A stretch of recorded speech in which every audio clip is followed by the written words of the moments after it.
असलकुम viewers. International the news article है forgotten emissions, इसको हम पढ़ने जा रहे हैं। और फॉरगॉटन एमिशंस से मुराद जाहिर सी बात है एनवायरमेंटल इश्यूज के ऊपर ही हम बात करने जा रहे हैं। ठीक है, उस हवाले से ये इम्पोर्टेंट है, तो हम इसको स्टार्ट करते हैं। I want to shed light on an often ignored issue when discussing environmental pollution, jets and airplanes। ठीक है, यहाँ पर राइटर कह रहे हैं कि वो ऐसे जो इग्नोर इश्यूज हैं उसके हवाले से डिस्कस करना चाह रहे हैं जो कि एनवायरमेंटल पोल्यूशन में अहम किरदार अदा करते हैं, जिनमें जेट्स और एयरप्लेन्स भी शामिल हैं। While efforts are being made to reduce emissions from cars and industry, ठीक है, जो efforts हैं वो मेड की गई हैं, ठीक है, efforts की जा रही हैं emission को reduce करने की cars और industry में से, ठीक है, उनके जरिए से जो emission होती है उसके हवाले से। It is crucial to recognize that aircraft pose a significant threat to our environment। लेकिन वो साथ ही साथ कह रहे हैं कि ये भी एक अहम है, इसको भी जानना, रिकॉग्नाइज करना एक अहम है कि जो एयरक्राफ्ट है ना, ठीक है, वो भी सिग्निफिकेंट थ्रेट है हमारे एनवायरनमेंट के लिए।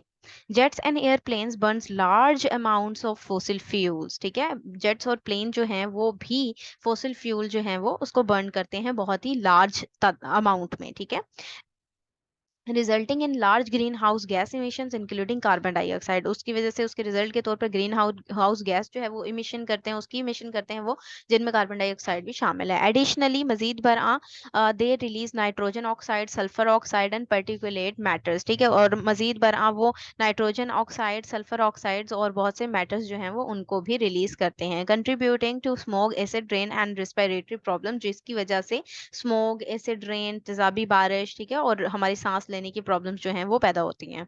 Aircraft contains also trap heat in the atmosphere increasing global warming. ठीक है, और एयरक्राफ्ट की वजह से हीट भी ज्यादा बढ़ रही है एटमॉस्फेयर में, जिसकी वजह से ग्लोबल वार्मिंग जो है वो भी बढ़ती जा रही है। Investment in research and development for more fuel efficient engines and alternative energy sources is crucial. ठीक है, वो कह रहे हैं कि रिसर्च और इन्वेस्टमेंट में और डेवलपमेंट किस तरह से की जा सकती है, उसके थ्रू हमने देखा कि मोस्ट जो फ्यूल एफिशिएंट इंजन हैं वो इस्तेमाल किए जाएं, अल्टरनेटिव एनर्जी रिसोर्सेज जो हैं उनको इस्तेमाल में लाया जाए, वो बहुत क्रूशियल है, बहुत इंपॉर्टेंट है। Stricter regulations and standards for the aviation industry and exploring alternatives to air travel. ठीक है, अब वो कह रहे हैं कि स्ट्रिक्ट जो बिल्कुल स्ट्रिक्ट रेगुलेशंस हैं उसको फॉलो किया जाए, स्टैंडर्ड्स देखे जाए इंडस्ट्री में, किस तरह से उसको हम कम कर सकते हैं। ठीक है, इंडस्ट्रियल एमिशन को एक्सप्लोर करें कि ऑल्टरनेटिव क्या हो सकते हैं एयर ट्रैवल के। ठीक है, such as high speed rail. ठीक है, हम कर सकते हैं कि हाई स्पीड रेल्स आ जाएं, ठीक है, वो बहुत जरूरी हैं, they are very necessary.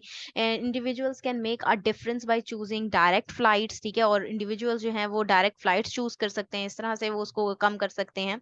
Flying less frequently, और जल्दी जल्दी जो वो फ्लाइट्स लेते हैं उसको भी कम कर सकते हैं। And compensating for their carbon emission, इस तरीके से वो कंपनसेट कर सकते हैं अपने कार्बन एमिशन में। ठीक है जी, ये था इसका एनालिसिस। अगर आप लोगों को ये पसंद आया है तो काइंडली इसको लाइक कीजिएगा, शेयर कीजिएगा। Thank you very much. Allah Hafiz.